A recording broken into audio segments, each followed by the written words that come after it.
Welcome to our Sexpert Panel on BDSM. My name is Viloshni Mudli, founder of Ultimacy Online, LU graduate as a love coach, TEDx speaker, and your moderator today with our esteemed panelists, who will each introduce themselves shortly and let us know what their giveaway is. First up, we have Dr. Ava Cadell, a clinical sexologist and AA-Sect certified sex counselor. Over to you, Dr. Ava. Oh, thank you.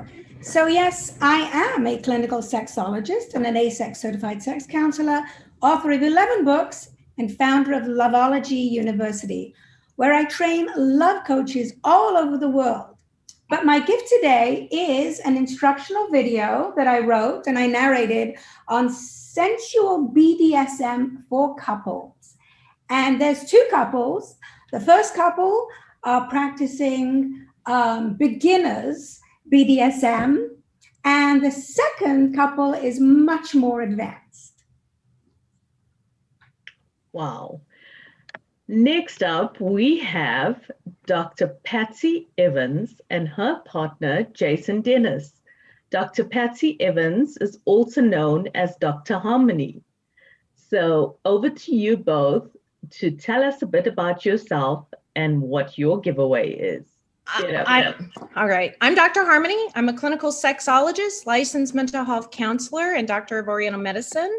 I specialize in trauma as well as working with kinky clients. And this is my partner and my dominant sir, Jason Dennis, who is also a sex coach and a business coach.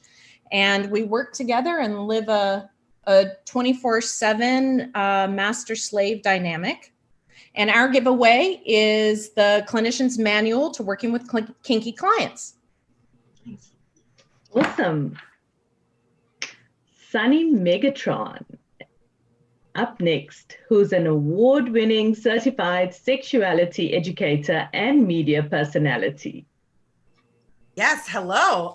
So as you said, yes, I'm a certified sex educator, relationship coach. I'm also an international kink presenter. So I go to all the conventions and whatnot. Little braggy, I won Sexpert of the Year this year. And one of my podcasts, American Sex, is the A-Sect Podcast of the Year. So it's been, I also host another podcast called Open Deeply with therapist Kate Laree, and I'm the executive producer and host and creator of the Showtime series Sex with Sunny Megatron.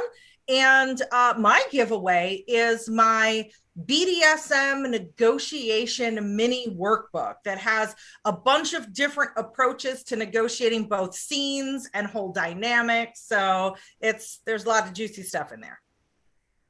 And definitely a must-have. Next up, we have Josh Ortiz. He's a well-respected sex educator and brand ambassador in the pleasure product industry. Welcome, Josh. Well, thanks. Hi, everyone. I'm Josh Ortiz, and I'm the brand ambassador and sex educator for XR Brands. I've spent a lot of time teaching around sex, sexuality, and gender expression within the LGBTQI plus spaces. All of our panelists are giving away some really dope content, things that'll help you have the best kink experience. You're going to receive from me a little assortment of kinky items, from blindfolds to collars and leashes, maybe a flogger or two, so you'll know how to use them right, and you'll have the items to back it up. Thank you, Vitlashni. Autumn Nicole is an intimacy wellness coach and catalyst. Welcome. Hello, thank you.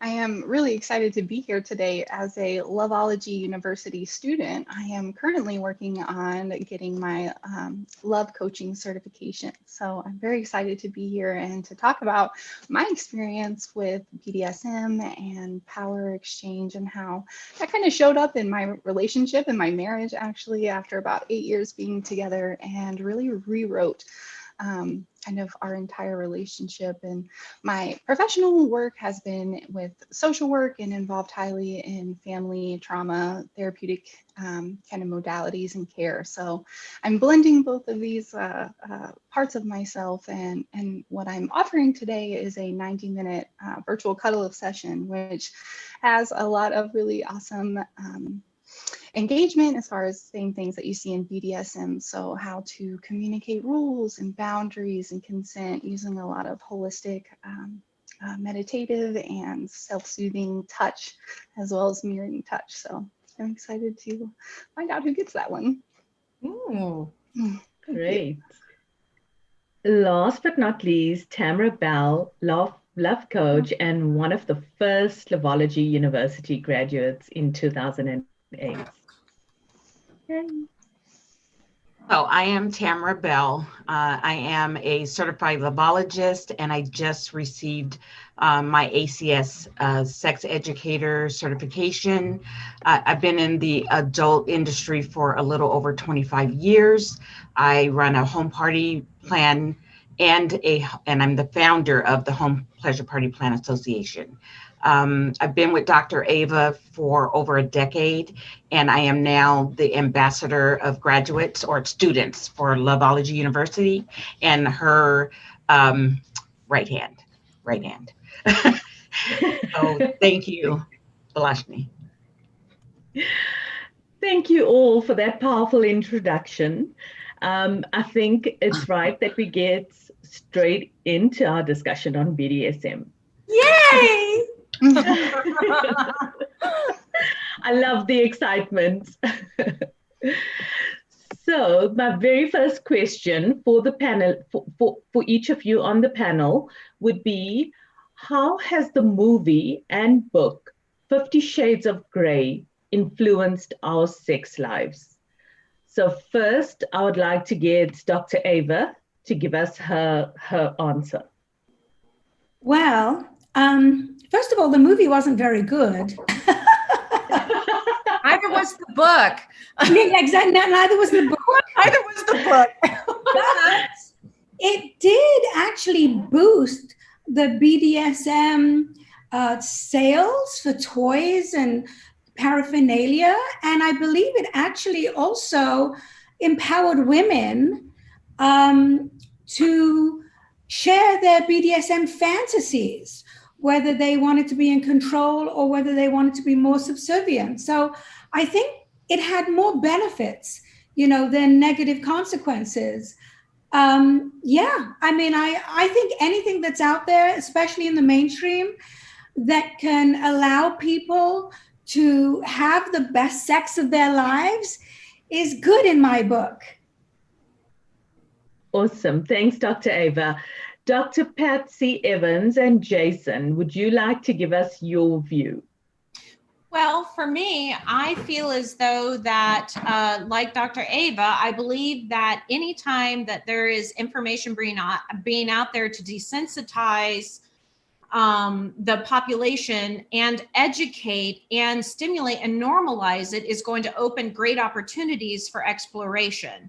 So I will tell you, though, that those who live the lifestyle were rather offended by it, almost. They looked at it very offensively because it's just like watching porn, right? Sex doesn't look like porn generally. So BDSM doesn't always look like this was kind of BDSM porn. So having, I think that's kind of the exposure that we saw. We saw not only did it increase practice and play, it might also have increased a little bit of some injuries and sloppy play in the interim as well. Sure, there was a lot of excitement with people that were going ahead and wanting to now explore and participate in all these new type of recreational activities, and then all of a sudden found themselves either bruised, potentially having to go to the ER, and it caused some havoc in the world for newbies that were trying to come into the lifestyle, like established dungeons and such, and not understanding that there's etiquette and things like that. Like, for an example, a really common thing, a complaint that we've heard in the people that are living the lifestyle is that when the book came out, there would be new people that would be going to these dungeons that are there to either gawk and just watch, which isn't always necessarily part of the experience, or they would do things like interrupt scenes or weren't doing proper etiquette. So I think the other thing that it did do is at events, and I know we're running out of time, at events, I think it increased the amount of Kink 101 classes and really encouraged educators to go out there and educate more as well. Definitely a big need for it. Okay, thank you so much for that insightful share. Josh. Yeah, so I, as an educator, especially for a kink forward brand, and as somebody that lives the lifestyle as a dom for the last 8 years, 50 Shades of Grey, for me personally, did little more than really awaken the sexuality of, your maybe middle-aged hetero cis-normative housewife, maybe someone that was wanting to explore and experiment, but, it didn't really cover really important dynamics like how consent is enthusiastic and how it's fluid and how it's revocable. And it didn't really touch on aftercare. And any good dom is going to spend an awful lot of time focusing on things like aftercare, because as a dom, when you leave my presence, if you don't feel better than when you arrived, I'm not a very good dom. Oh, I love your point. That's brilliant. Thanks. So, I mean, if to me, it gave people permission to explore things that maybe they thought were too taboo to explore. And professionally, I've taken it as a responsibility to teach a lot more accessible Kink 101 classes, so folks understand the foundations of kink and understand the trinity of kink of safe, sane, and consensual. So that's me. I love it. I love it. Sunny, would you like to share your views with us? Yes. So I agree with everything that's being said here. There were definitely pros and cons, that it opened up the conversation, which was great. And it gave us permission to explore. But at the same time, in the BDSM community, we say the book is not a manual on how to do BDSM. And to Josh's point, there were some things in there that were downright, dangerous, unhealthy, that sort of thing. So in one respect, that's a negative, because the people looking at the book as some sort of how-to were doing things that maybe they weren't supposed to. But also it opened up the conversation between this is erotica and fantasy. And sometimes we eroticize dynamics that aren't healthy. Sometimes we eroticize abusive behavior, and that's fine if we're fantasizing about it, but we can't just translate that into a how-to manual. So I like that those conversations were opened up. One thing I did see, though, in the BDSM community, especially amongst educators that are enmeshed in that community specifically, was there was a lot of 50 Shades of Grey shaming. If someone said, I got into the community because I read 50 Shades of Grey, and maybe they did all the right things and they took the classes and they learned right.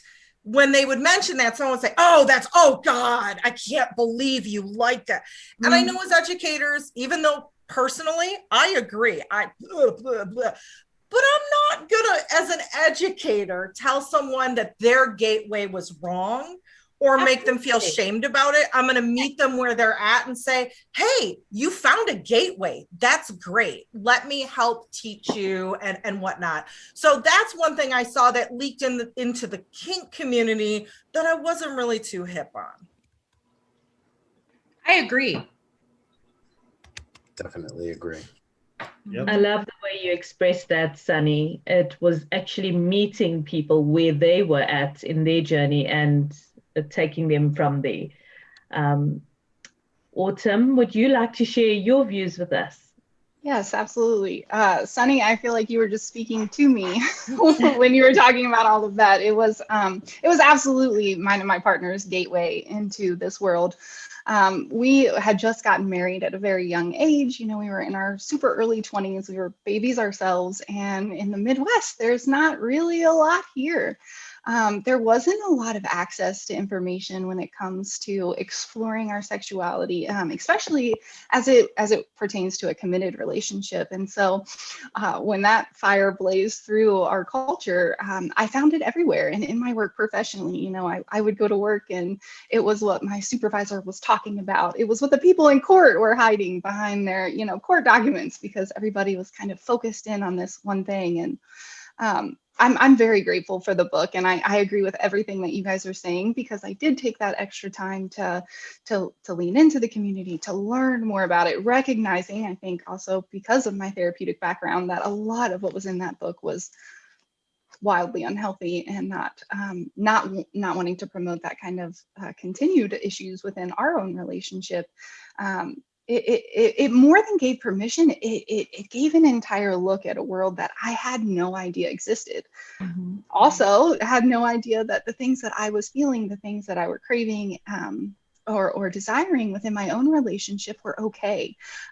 For a long time, I thought it was based on my own abuse, you know, and my own experience growing up. Like, wow, you know, even with therapy, I'm not able to overcome these things. And really, I didn't need to. I just needed to figure out how to engage in these behaviors and actions and desires in a really safe way. And it gave my partner a lot of understanding too, you know, from the dominant side of things, of what does toxic masculinity look like, and how does that kind of compare back to a healthy or loving dominant, and how can we make that work in our relationship that's probably not going to look, and thank goodness, anything like the book. But I'm very grateful for it. And yeah, hopefully we can all do better, right? And expressing kind of what it is to live this lifestyle in a healthy, consensual way. Mm-hmm. Thanks, Autumn. Tamara? So first, the book actually was a love story written by an author who wasn't really a writer. And then they took that book and created a movie that was trying to tell a story about love and sort of intertwined the whole BDSM lifestyle in there. And what I have to say is that the book definitely opened up the door into the pleasure product industry, to give that wife or the common, I don't know why I keep saying common person, but the regular person, an opportunity to express what they have inside of them, that they were afraid to let out because of what society might think about them. So I think that is one of the great things about the book. In the movie, there were bad parts where people would go to drugstores or tool stores and buy all the ropes and things like that, and not understanding about the rules of this play. And it caused, like you guys, a lot of people said, a lot of injury, a lot of negative issues pertaining to that lifestyle. But as educators, it's our job to teach them what the right thing is. And so wasn't a great written book. And it was started off as a love story, but I don't know how she intertwined BDSM in there. But she somehow did it. And but it did open the eyes of people. Yes, certainly. Thank you, Tamara. Dr. Ava, why do you think it is important to have a course on power play and BDSM as part of the Loveology University curriculum? So, excuse me, power play is one of 40 courses that we have in the Loveology University curriculum. And the number one reason is because I think it exists in every relationship, whether you are conscious of it or not.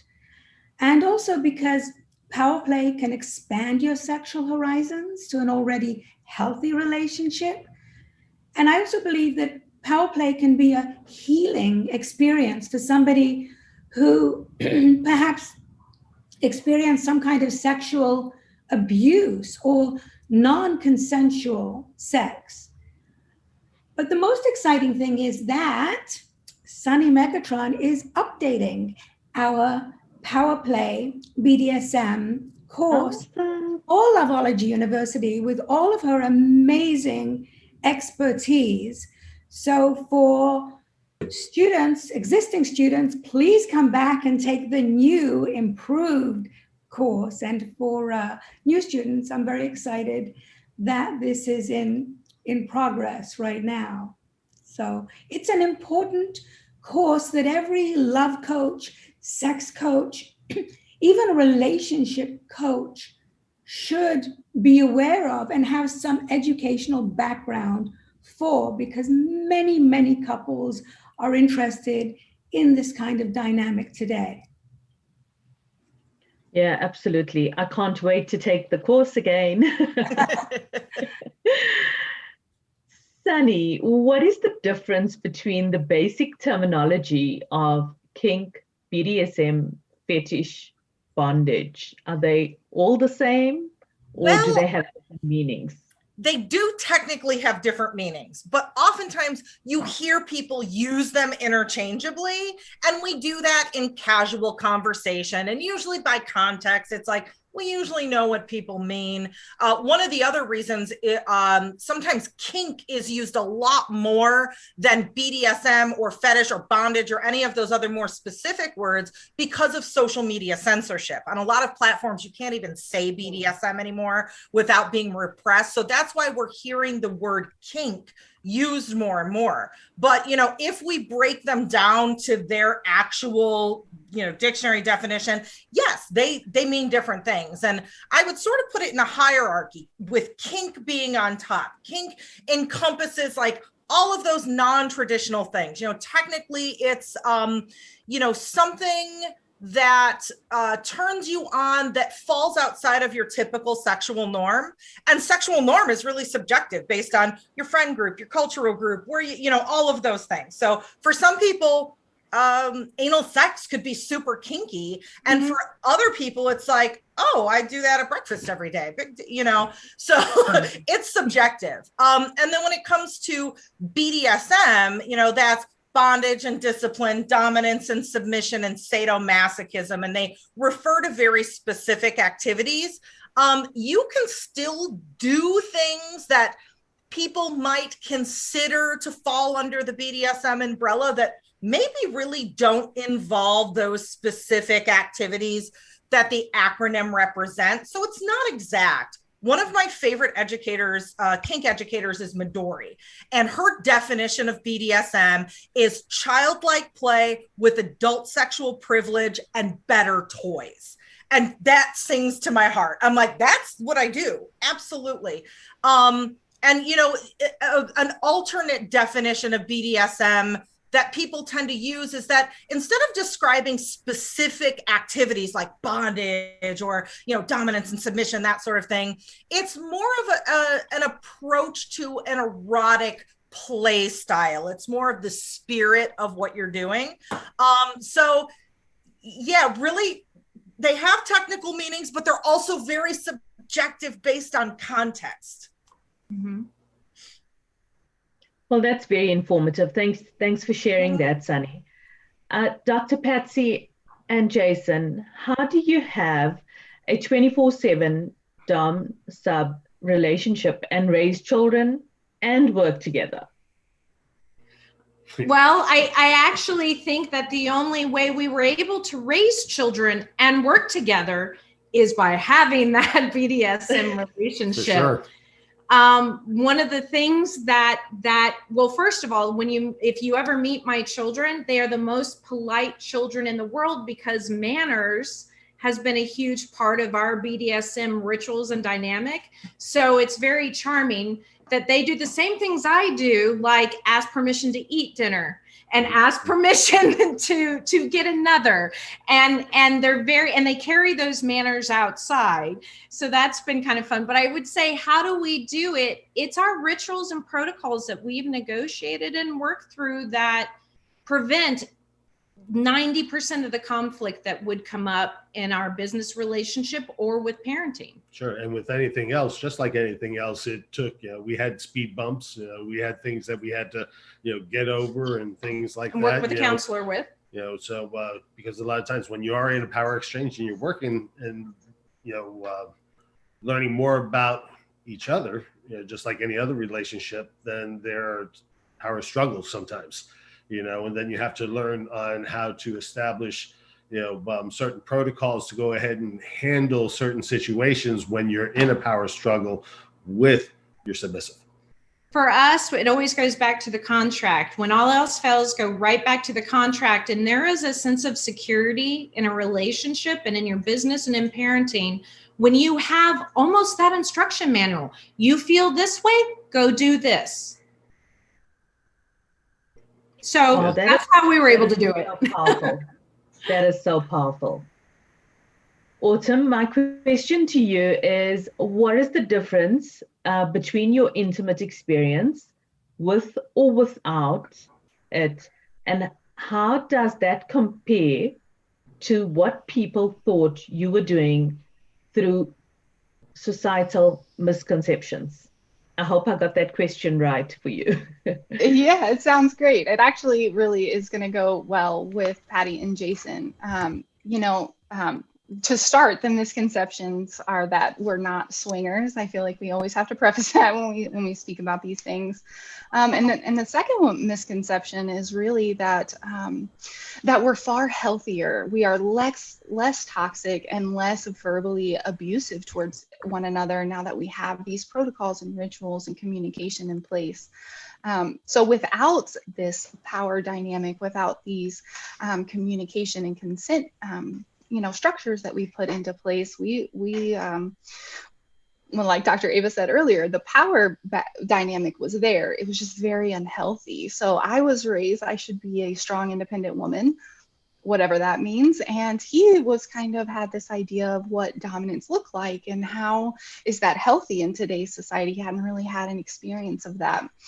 And our engagement with friends and peers and within our own, communities and society really taught us this communication pattern based on disrespect, on sarcasm, on playful banter back and forth that really over years just broke us down. It broke down our trust in each other, and it definitely broke down our trust in ourselves because we just didn't know how to communicate well or how to communicate really to our needs and wants and limits and boundaries. So bringing that in really helped us get to a place where we were growing as a couple and not kind of continuing in this pattern of self-harm and harming one another. And we really just needed support in that, and that's what's so great about this community is it's not just this book that came out years ago. It's a very rich and in-depth community with so many things to offer, and especially as it comes to healing. The other really cool thing that we put into place are just a ton of embodiment practices. So often we're kind of stuck up here, right, in our minds and in these thought traps that just keep us kind of contained in whatever we've come from. But within BDSM, there are just just really so many amazing possibilities of healing. You know, not only did we use S&M and MS as far as like working with masters and slaves together international, but we also played with primal play and we played with DDLG, and all of this stuff kind of weaved together patterns of healing just through being able to communicate and be open and to always come back to our trust and honesty and communication, no matter what our dynamic looked like in that day or how we were experiencing or expressing ourselves intimately. We were healing, you know, along with the therapist for sure. It's a multitude of disciplines, I think, that it takes for families to stay together, for people to heal from their experiences, and to really grow a long-lasting relationship. Never evolving. Yeah, absolutely. We're together for a lot longer now, right? And before BDSM and before power exchange, me and my husband were not on a trajectory to stay together. We were going to be another statistic. And the support in this community really guided us right back where we needed to be healthy and to help other people be healthy too, right? It's very important. It's really interesting that you say that, because we both acknowledge that we would not be able to do what we do without the power exchange. It would be bad. It would be storming, because we're both such strong personalities. So with you, absolutely, I think that it's what makes our relationship really, really function really well. Yeah, and setting up those protocols for, you know, there are different protocols for different things. So you have, you know, intimate protocols, you have your daily protocols, you have your, you know, because we work together, we have to go ahead, and when we go out to events, what are the protocols for people approaching at events, and depending upon the type of event that you're going to, are you in high protocol? Is she allowed to go ahead and speak to others? With business, there's less restrictions because we're business partners and we engage in business. But then there are certain times when we're in business and she doesn't want to engage with somebody that, you know, then I can just snap her into high protocol, and the person, she can just kind of go away. You know, so we have lots of different things that are in place that, you know, for different situations, you know, that we go ahead and, you know, have a certain protocol for each. Yeah, so it's a great way to support each other, right? It's like, a great way to support. You know your lane, and I'm no longer fighting. You know exactly your lane. I love that. That's it. You know your lane. Always go back to the contract. Go do what the contract says when in doubt. So, and I don't want his lane. I tried to take it for a long time, needing to control, and I don't want that lane. I'm very happy with him owning it. Absolutely, and really, there's a sense of control by not having control. Yes. In a lot of ways. So very empowering. I think anybody with anxiety needs to have a dominant that put them in high protocol whenever they need to self-soothe. Boom. Yes. That's what high protocol is for me, is a self-soothing mechanism. What about for you?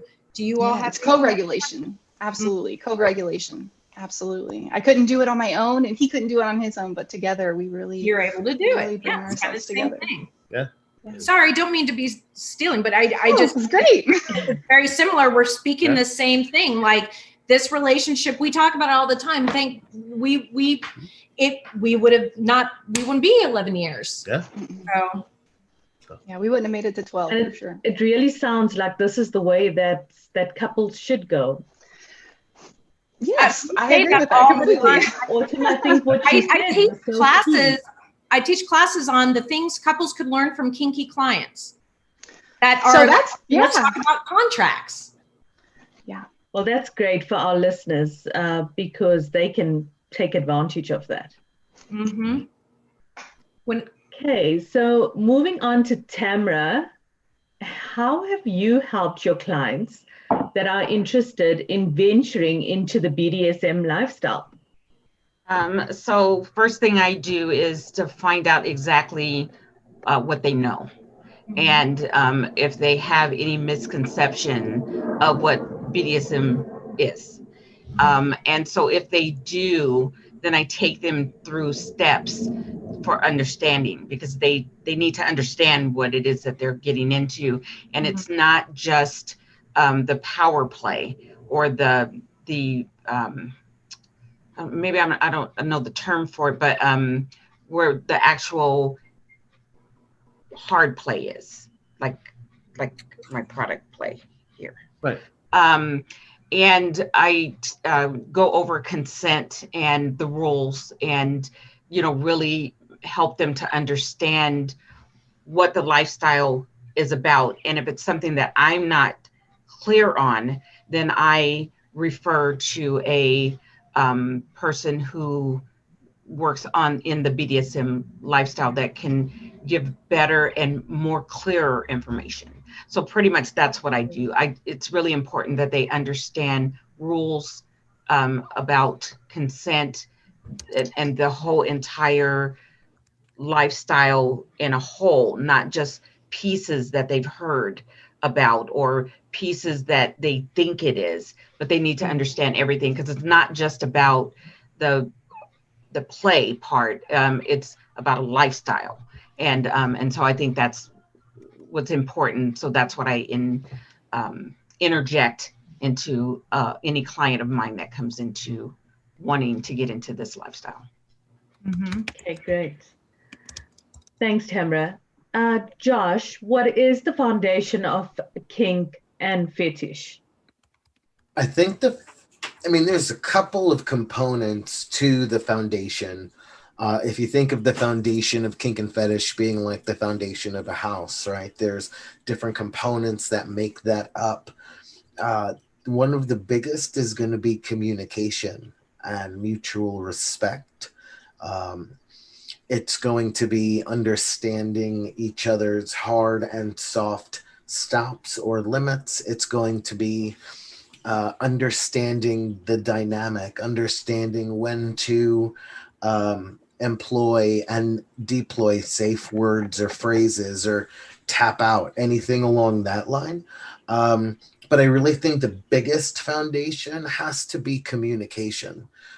As a Dom, you're accepting full control, power, and responsibility for another person. That is a sacred space to hold. If we're not communicating about that, and I'm not aware of literally all of your needs, all of your wants, all of your fantasies in that moment, how can I do my job to ascertain and control and make sure that you're able to experience those things if you're not experiencing anything, if not by my direction? So having conversation first, having communication first, and willingness to talk about the stuff that maybe feels vulnerable, talk about the stuff that maybe feels uncomfortable. Those conversations, I always tell folks that like kink sex isn't the same as married folk sex, right? I've been married for a long time, been with my wife for 15 years. There are times when, sex is like, hey, we got 30 minutes till the Masked Singer comes back on. What do you want to do about it? And then there's times when it's scene sex, and that's where you have a conversation before every time, because just because I've had consent to do this one thing to her body for the last 15 years doesn't mean I have consent to do it tomorrow. So it's important to continually have a conversation and keep communication open both ways for both the Dom and the sub, because when you're truly both fully informed, you're able to immerse yourself in that role. If my sub is distracted because I'm not doing my job of being mindful in my direction, the whole scene is going to be askew. So as long as we're all on the same page of keeping it safe, sane, consensual, having, risk assessment in kink, all surrounding communication, I think everything's going to be all right. Rawr. Yeah. We're over communicators. Yes. If we need to over communicate. And that's part of it too. And there's a radical candor. I think one of the things that's super important in these lifestyles is radical candor. You just got to say it, put it out there, whatever that looks like.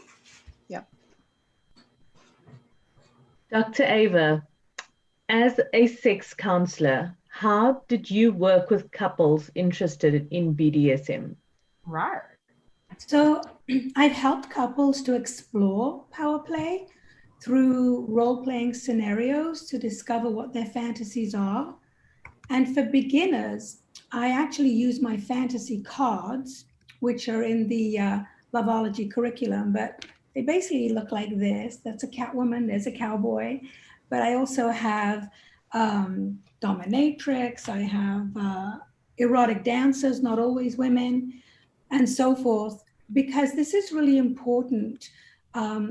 It enables couples to find out if they both enjoy dominant or submissive play, or if they just want to be in control occasionally. So I really only work with people who just want to put their foot into the BDSM community and explore it. Just like Tamara said, if there's somebody who is more advanced, I then refer them to another counselor who specializes in BDSM. And I did have a client once. He was a gentleman who was truly enveloped in BDSM, and he could only date women who loved to be beaten, basically. And I did refer him. I told him that I couldn't help one of his partners by talking her into being his slave. That's what he wanted.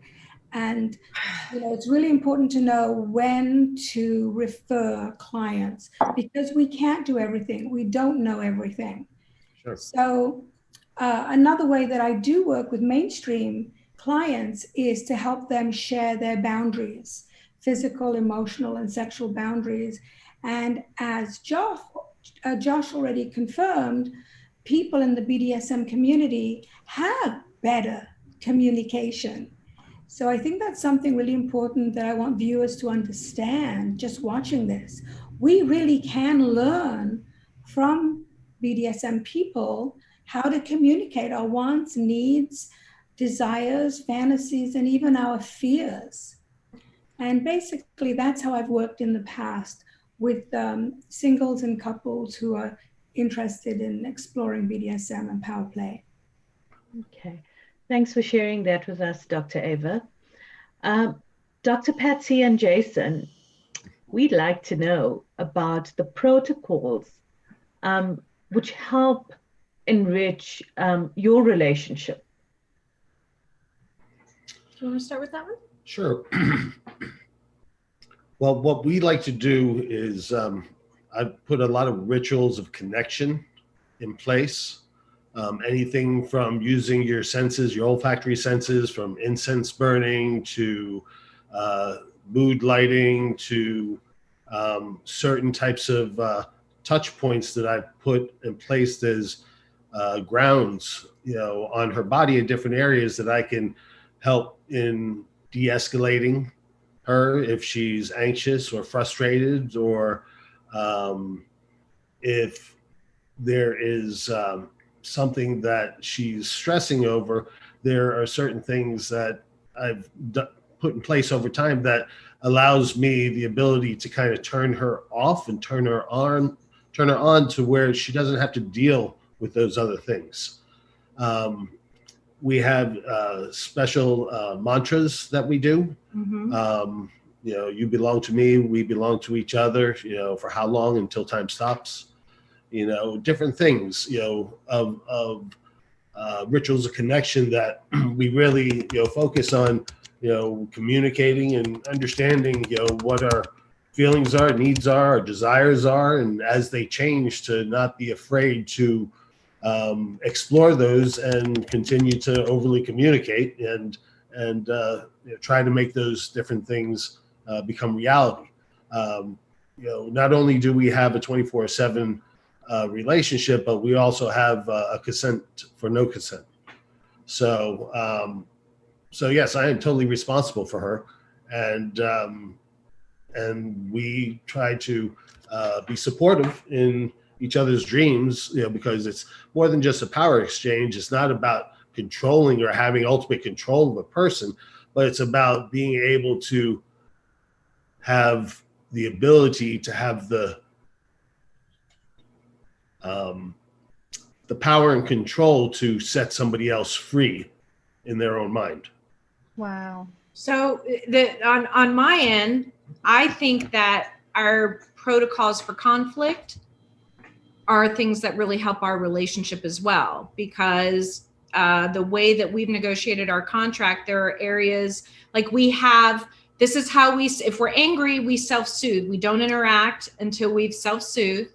And then we have a ritual where we connect, we light incense, we sit down together, we talk, and we both express what we're feeling and talk about it. But at the end of the conversation, where we've reached that understanding place and heard each other, he still has the final word. That's the end. And I've agreed to that in a way, but I couldn't if that would not have worked so well for us if he wasn't a loving dominant who wants to hear and understand, but he's still taking the role. Does that make sense? So I think it's prevented us from throwing stuff across the room. And one of the things that's huge is the manners piece. So I'm not allowed to say, I'm not allowed to shame him or say nasty things. And he's not allowed to do the same thing. We never attack each other. When we're angry, we don't revert to trying to be a brat. No. Because all that does is add fuel to the fire. It's, it's kind of like take time out. We time out. We'll take, our agreement is that, we can go, if we're really upset, if we're, 24 hours. 24 hours is, we'll take 24 hours, but within 24 hours, we're going to make contact, to let one another know that, I'm okay. This is where I'm at, check in. And then how do we move forward from this point? I have a question. How does forgiveness come into your relationship? Because I hear that you have time out, but does somebody forgive the other person? Or repair is huge with us. Okay, and I can tell you exactly how we repair, because he likes to repair. We both repair with acts of service. So when we come back and meet up, we are always doing the repair in that process. That's why we have the ritual, because part of the ritual is us going through our mantra together. And at night, even if we're still angry, these people who say they can't go to bed angry, that's garbage. Yeah, you can. But we still go to bed reassuring one another. And I'm still on my knees doing our rituals, even when I'm upset. Because that does help to reground you and put into perspective how big that issue is. Does that make sense? Yes. And the one thing I would say is the other piece of that helps is that the contracts and the rituals make you do the little things that life gets in the way of most of the time. But when it's in your contract and part of your habit and routine, you don't let life ruin it and get in the way. It's almost like a shield. It makes you accountable, right? It makes you accountable. It does. It does. And it makes you reflect back onto your love bank to see how much you've got, you've put into this relationship and how much you actually care about this individual. Versus being right. Yeah. So. Wow. I like that. Wow. That is just so precious. Really, it is. There's so many, couples that can actually learn from this. I think especially the self-soothing, for me, that really stands out because too many times I think people are they're so conflicted within themselves, and then they just come to blows with each other. So and sometimes that energy comes from different places. Yeah. A lot of transference. We jokingly say we never actually really fight about anything with each other. It is always somebody's other garbage coming in. Mm-hmm. The island gets way of looking at it. Mm-hmm. Okay, Sunny, is BDSM about sex? If not, why do people do it? Okay, so assuming we are using the definition of sex, meaning, genitals are tingling or we're doing something to our body that's working us towards orgasm, no, BDSM is not about sex. However, okay, so we do BDSM, just put very simply. Think about why we go to amusement parks and ride roller coasters, or why we love to watch those psychological thriller movies. And we're like, oh, we're up and we're down and we're this and we're that, right? And even during those experiences, we might be like, I'm temporarily kind of freaked out. But when it's over, we're like, oh, that was so much fun. I want to do it again. That's, in a nutshell, kind of why we do BDSM. And in order to invoke this emotional roller coaster that, let's say, me as a dominant am facilitating for my submissive, for example, I use different tools. I might use a flogger, a paddle, electric play equipment, because I love electric play, all sorts of different things. And one of the tools that I might use is sex. But that tool is optional, just like the flogger, and for some people, that's their preference and they need sex in their BDSM. For other people, no. There are a lot of people in the kink community that are actually asexual. And it's a great type of adult play to do if you're maybe not a sexual person. Or for some people, it gets their engine going. It's, extended foreplay, and maybe their aftercare is the sex. So even though it can be tied closely to sex for a lot of people, it's not really about sex. And, some of the other reasons why we do it, we could go into a long list of theories, but, one is just to access that joyful state of play. And not only is that fun, we love to play. It has a profound biological process for it. It helps us try on new characters, different ways of being, different ways of relating to our partner. I often call it an emotional test kitchen. Like, I'm going to try out being really assertive and blah, blah, blah, and see how it feels. And, Autumn was saying that the communication framework within BDSM is such that you can take pieces of that out into the real world and use it. And I have found, just from my adult play life, being more confident in business, being able to relate to people in completely vanilla situations in a different way, because I had a chance to play with those different states of being and really examine them and, under a microscope. And, some of the other reasons is there's a lot of evidence that we have a somatic response to BDSM. So that could be anything from, perhaps flogging is a form of myofascial release. And, again, these are all theories, but I really think there's something to all this. Again, it can perhaps the way we're playing in that psychosexual drama that we're engaging in our heads can help get us to a point where we are down regulating our nervous system. There's theories that it taps into the vagus nerve and, can improve our vagal tone. Again, a lot of this is theory, but those of us who do it are like, maybe we don't know exactly, and science hasn't proven it yet, but something's right with all of this. So in a nutshell, that's why we do BDSM. I feel like that deserves some snaps. That's so exciting, especially when you use the analogy of a roller coaster. Yeah. I would say that about 1% of our BDSM really involves sex. Only about exactly. 1%. And it's The rest is up here in the brain. It's all brain stuff. Really, it's a safe space. I don't know how else to put it. It's a safe space, but I will tell you, as a clinical therapist, that I have scores of clients who use it strictly for pain management. Yes. I have other clients who use it in lieu of cutting and self-harm. They have found the same release, but you're right. It's about the high, Sonny. You're absolutely called it. Yep. It's that rush. That's why you get that. That's why sometimes you'll get why a BDSM relationship ending can be so much more complex in the grief work than in a traditional relationship, because it's a very different, very intimate additional dynamic. Rooted. It's a different type of loss. Yeah.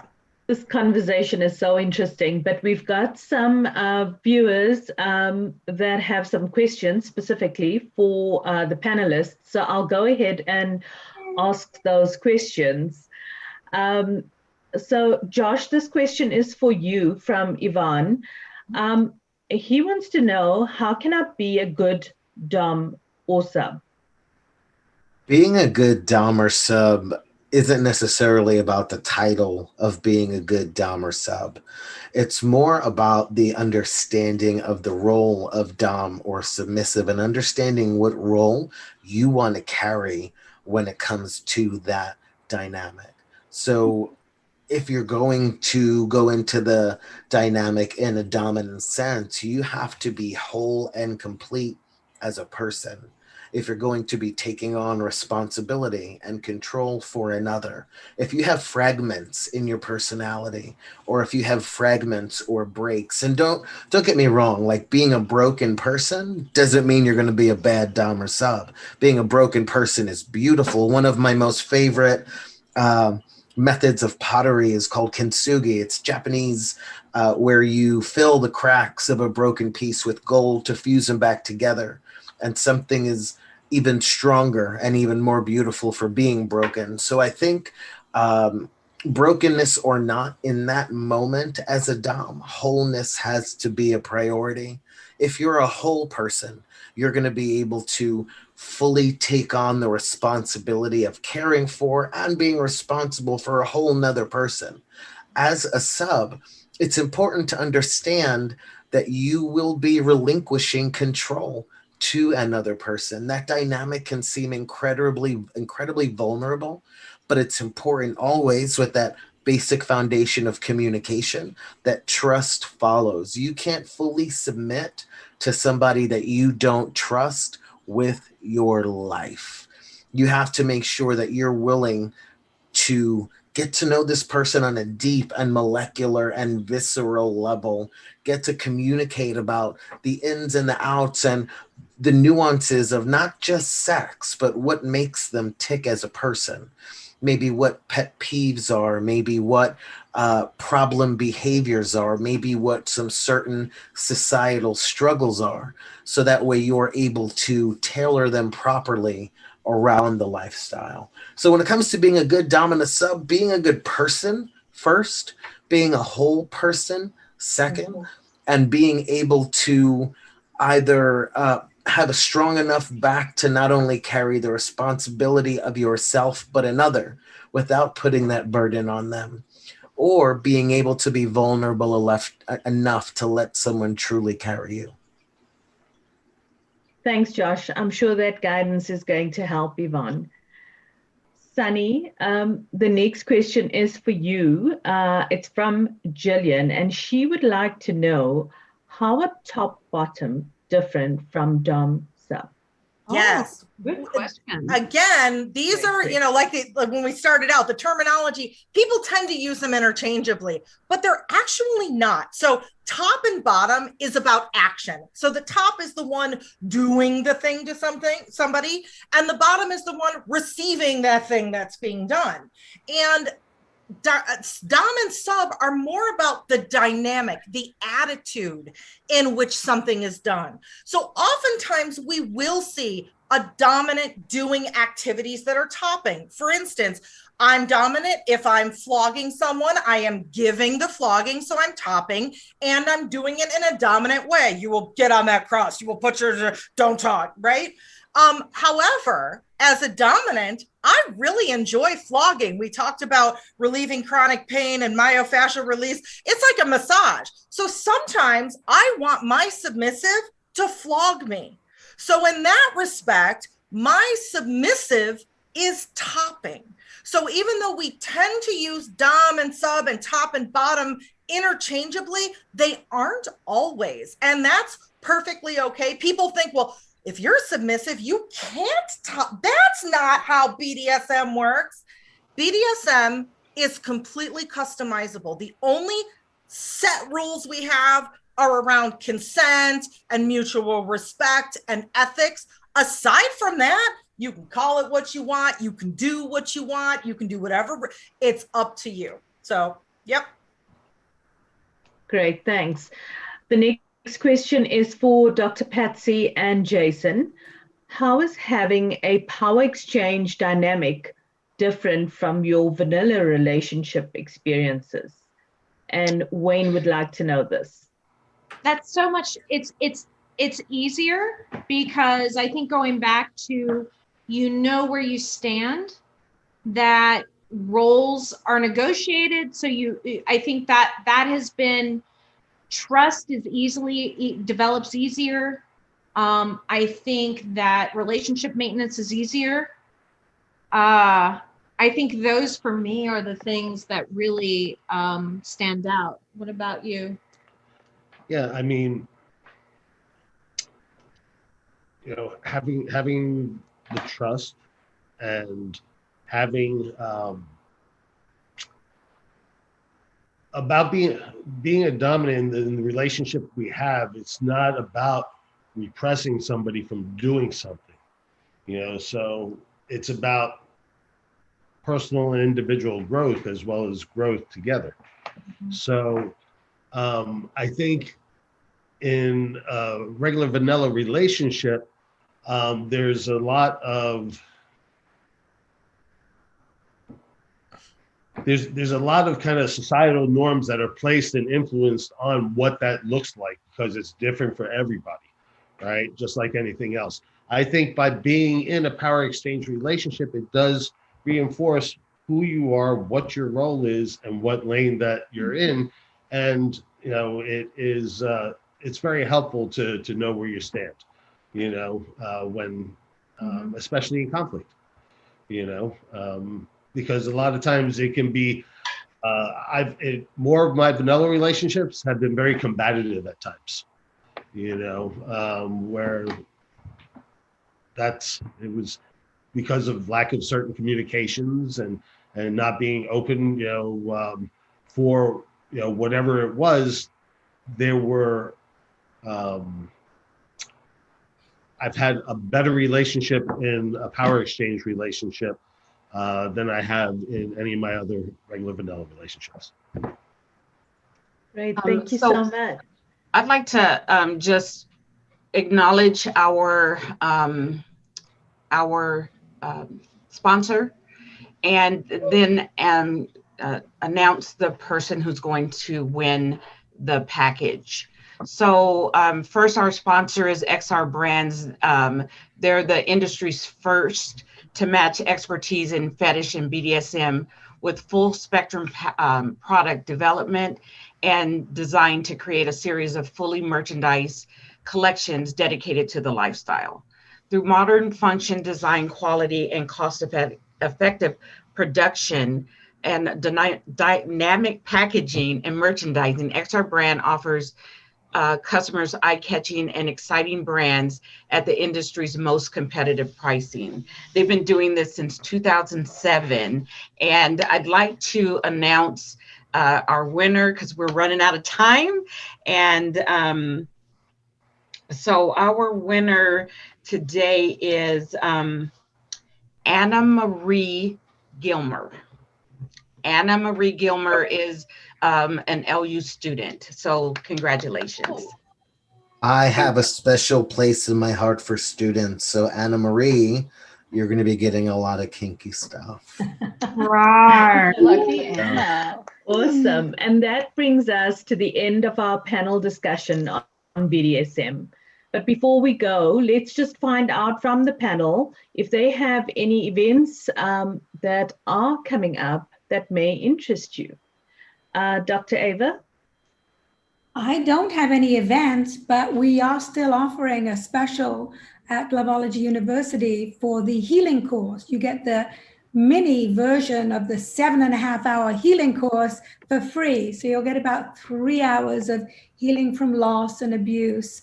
And we are still running that special because I think the world needs a lot of healing right now. Absolutely. Dr. Patsy and Jason? No, we're kind of staying a little low key for the next couple months. You know, we have a little bit. I do have a talk on Friday with the Florida Mental Health Counselors Association, Yeah, working sure. with kinky clients. We have that. And then I think that's the only event That's we the have only thing coming we up have for the till the next fall. month, till Yeah, fall. till fall. Okay. Josh? So events, not really anything in the next couple of months while we're ramping down, hopefully, from COVID, but you could always find some really good sex ed content. All the places online at the Dad Bod Dom. Exactly how it's spelled, exactly how it sounds. I'm a dad with a dad bod. I'm a dom. There you go. I love it. Sunny, I love it. Sunny, have you got anything of interest coming up? I do. I do have one class scheduled on June 12th. I am teaching my erotic humiliation seminar on behalf of LA Kink Pride. Huh? Yes. Yeah. I'm like, I'm thinking, yeah. Yeah.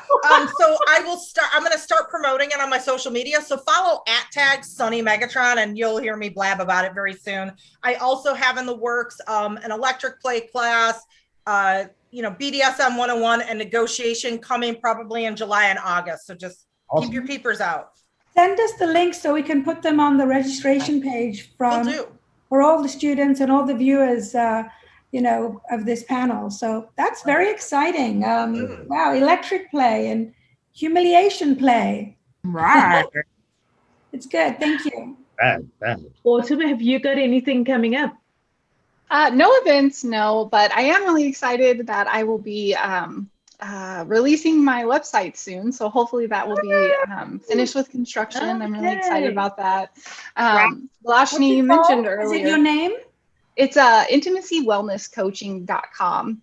For now, you can reach me at intimacywellnesscoaching@gmail.com. So hopefully we can get rid of that soon. But Lashni, you mentioned earlier that that this kind of setup, this dynamic is really meant for everybody. And I firmly believe that. And with my background in trauma-informed care, I really try to bridge this gap between what is kinky and what is BDSM and how can we bring about sustainable change in our relationship. So that's really where my work is focused. No events, but please reach out. You can also find me on Cuddle Comfort. I think being a cuddlist is really awesome and exciting.